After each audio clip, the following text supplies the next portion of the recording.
Hello everyone. In this video, I am going to explain you what is software testing strategies, and also we will discuss about the verification and validation testings and levels of testing for the conventional software, and also ensuring a successful software test strategies. Understand what is testing first. Testing is the process of exercising a program with a specific intent of finding the errors prior to delivery to the end user. And here, the software testing strategy provides a roadmap that describes the steps to be conducted as a part of testing. When these steps are planned and then undertaken, and how much effort, time, and resources will be required, we can understand. And thereafter, we can strategize to incorporate the test planning, the test case design, and test execution, and resultant data collection and evaluation can be done. A software testing strategy should be flexible enough to promote a customized testing approach. At the same time, it must be rigid enough to encourage the reasonable planning and management tracking as the project progresses. It is very important. It must be rigid enough to encourage the planning and management tracking as the project progresses. What is the software testing strategies? So we have to answer some of the questions when the software is tested to uncover the errors that were made. So when designed and constructed, we have to answer some of the questions like how do you conduct the test? Should you develop a formal plan for a test? Should you test the entire program as a whole or run the test only on a small parts of it? Should you return test you have already conducted as you add the new components to a large system? When should you involve the customer? Means in the testing strategy, when should you involve the customer or the end user? These and many other questions are answered when you develop a software testing strategy. So these are the some of the questions, not all the questions. Like these kinds of questions has to be answered during when you develop a software testing strategies. Who does it? A strategy for a software testing is developed by the project managers, software engineers, and testing specialists. So those will do the strategy for the software testings. Why testing strategies are important? So as we know that the testing strategies are most important because testing often accounts more project effort than any other software engineering action. If it is not conducted systematically, the time is wasted, unnecessary effort is expected, and more effort is needed to spend on a project work, and even the worst error snake through the underdetected if we won't correctly strategize the testing. It would therefore seems reasonable to establish a systematic strategy for the testing software. So whenever we prepare the test strategies, it should be systematically planned so that we cannot be waste our time. Unnecessary resource cannot be wasted or spent on the project, and we cannot give the worst output or a solution. So therefore, the test strategies are most important in the software development. What are the steps need to be followed? A testing begins in a small and progresses to a large. As we know that our software is divided into the number of parts. It might be divided on the basis of the functional task or on the basis of its modules, or based on the object oriented. Also, some of the softwares is divided. When software is started, means when the testing we starts, it's always starts in a small quantities. When the software testing progresses, it covers the large components of the system. By this, we mean that early testing focus on a single component or a small group of related components and applies tests to uncover the errors in the data and processing logic that have been encapsulated by the components. After components are tested, they must be integrated until the complete system is constructed. At this point, a series of high order tests are executed to uncover the errors in the meeting the customer requirements. As errors are uncovered, they must be diagnosed and corrected using a process that is called debugging. When any error is not detected or uncovered errors are in the softwares, it must be diagnosed and corrected using the debugging process. So, the process of detecting and diagnosing the errors is called as debugging. What is the work product? A test specification document. The software team's approach to a testing by defining a plan that describes an overall strategy and procedure that defines a specific testing steps and types of tests that will be conducted on the software. It's clearly stated in the SRS document, and all the test specifications are given in that document.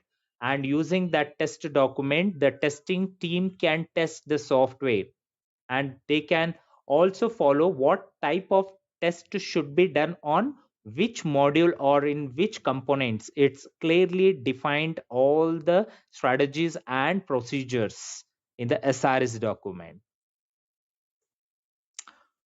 How do I ensure that I have done it right? By reviewing the test specification prior to testing, you can assess the completeness of a test cases and testing task.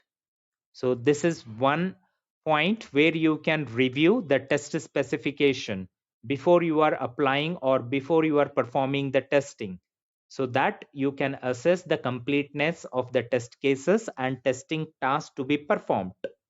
An effective test plan and procedure will lead to the orderly construction of the software and the discovery of errors at each stage in the construction process.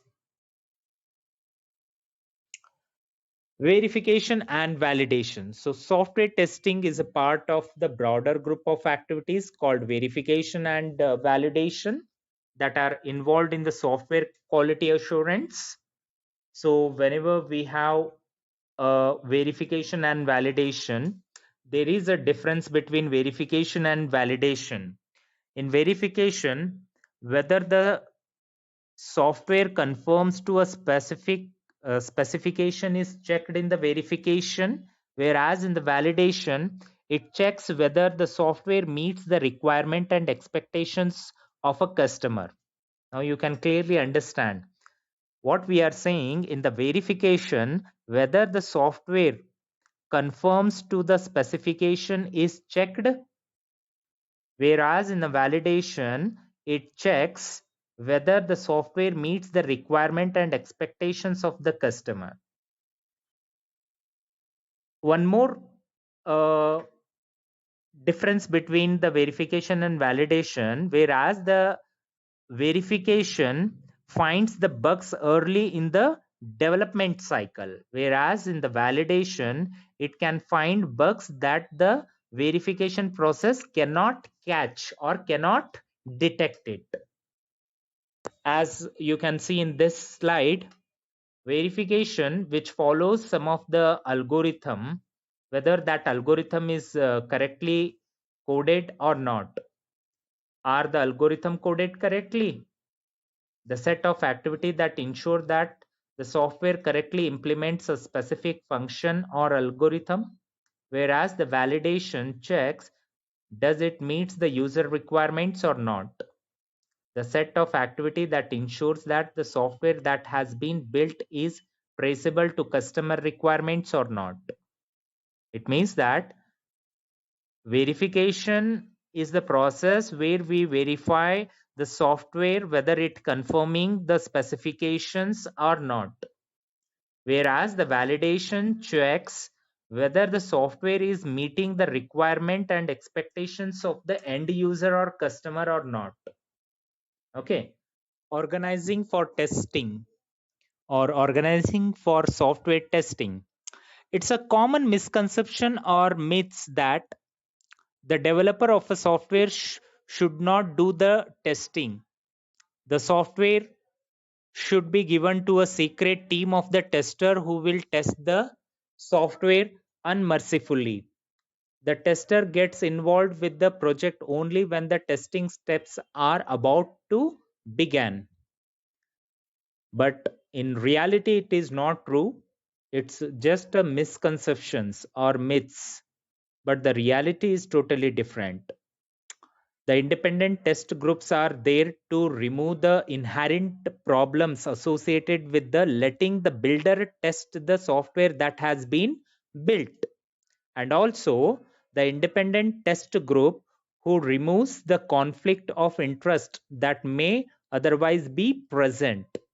And also, this test group work closely with the software developer during the analysis and design to ensure that thorough testing should be happen or should occur. Software testing strategies. So in the software testing strategy, before the testing begins, we always starts with the software engineering process, that is the system engineering, then the requirement collection. After the requirement collection, analyzing and SRS document is created, we go for the designing, and after completion of the designing, we go for writing the code. And once the code is completed, the next part starts, that is the testing part. And you can see this is the abstract to concrete. And thereafter, once the testing starts, we starts with the unit testing, integration testing, validation testing, and system testing. So there are four levels of the testings. So these are called the levels of testing for conventional software. So these are the four main stages of the testing. Once the testing starts with the unit testing, this is called narrow to broader scope. So unit testing is called the narrow testing, whereas when we reach to the validation and system testing, that is called the broader scope of testing. So here are the levels of the testing for the conventional software. So there are four main stages of the testing that needs to be completed before a program can be cleared for use. It means that before you deliver the software to the end user, you should perform all these four stages of testing.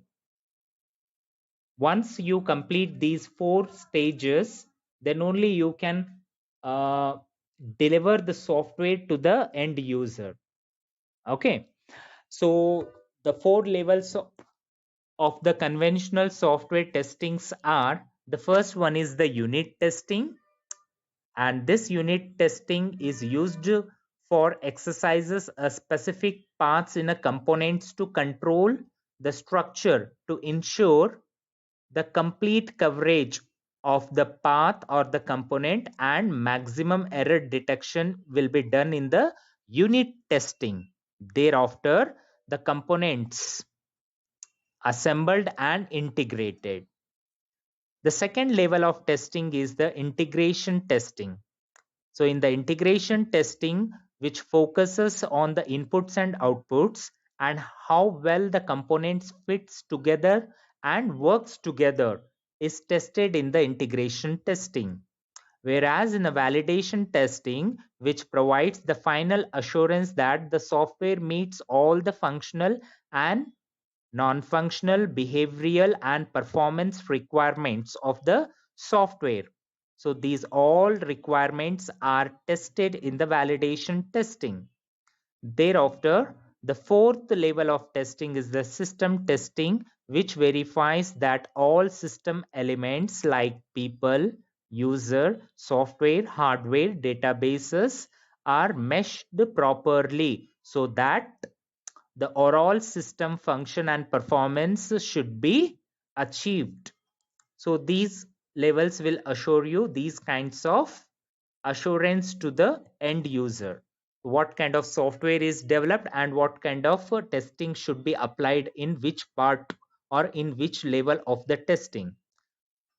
So therefore, we said that the narrow level testing starts with the unit testing and it's keep continue to reach the broader level of testing when we reach to the system testing, which is called the broader level of testing, where all the components and elements of the systems are properly meshed so that the overall system performance and functions can be achieved according to the requirements of the users.